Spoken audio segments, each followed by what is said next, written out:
بسم اللہ الرحمن الرحیم۔ معزز سامعین و ناظرین، آج ہم آپ کو بتائیں گے کہ اکثر کتب میں لف و نشر کا لفظ استعمال ہوتا ہے کہ لف و نشر مرتب کے طریقے پر ہم نے یہ اقسام بیان کی یا ہم نے اقسام کی تقسیم کی، تو لف و نشر کسے کہتے ہیں؟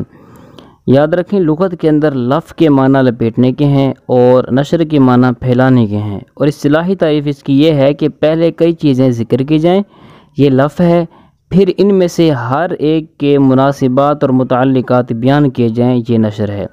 اب لف و نشر کی دو قسمیں ہیں، لف و نشر مرتب، لف و نشر غیر مرتب۔ لف و نشر مرتب یہ ہے کہ جس ترتیب سے لف یعنی اجمال ہو، اسی ترتیب سے نشر یعنی تفصیل بھی ہو۔ جیسے اللہ تعالیٰ کا فرمان ہے، بسم اللہ الرحمن الرحیم، وَمِن رَحْمَتِهِ جَعَلَ لَكُمُ اللَّيْلَ وَالنَّهَارَ لِتَسْكُنُوا فِيهِ وَلِتَبْتَغُوا مِن فَضْلِهِ۔ اب یہاں پر لیل کے مناسب لِتَسْكُنُوا ہے اور نہار کے مناسب لِتَبْتَغُوا ہے۔